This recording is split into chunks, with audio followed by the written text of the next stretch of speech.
Far from the noise and celebration of Veterans Day parades and festivals, on a quiet hill in Victor, veterans from long ago wars are at rest.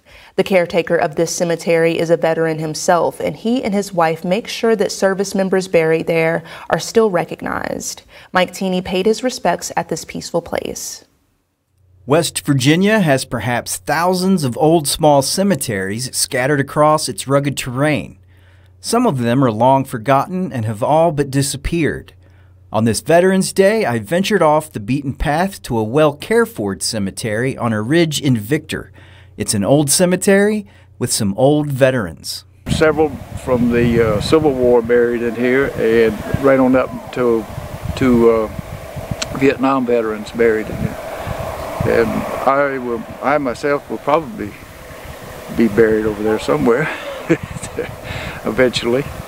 Tom is a Vietnam vet himself, and when he and his wife Joan purchased the land, the cemetery came with it. When we bought the place in 2007, we saw the cemetery, we checked it out and everything, and thought it was a separate piece of property from ours, but years later we found out that it has never been separated from our property, so we actually still pay taxes on it every year.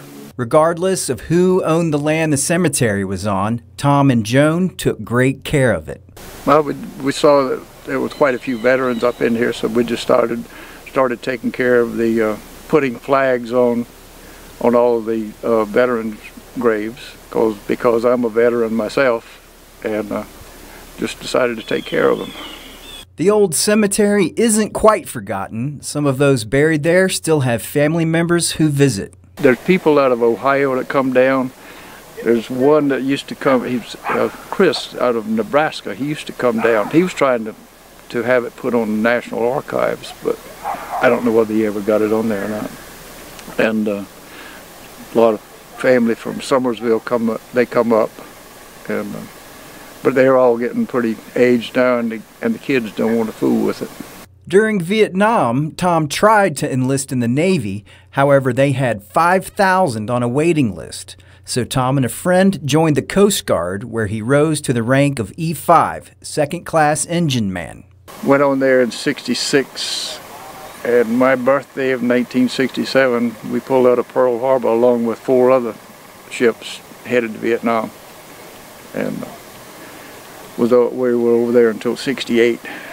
I was always piddling with engines anyhow. My dad was a mechanic, and not a diesel mechanic per se, but you know, working on stuff like that, I didn't have a problem with it.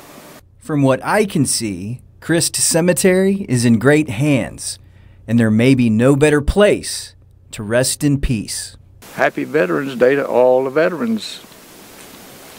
Don't see many Coast Guard up in West Virginia. Reporting from Victor, Mike Teeney, Newswatch 4.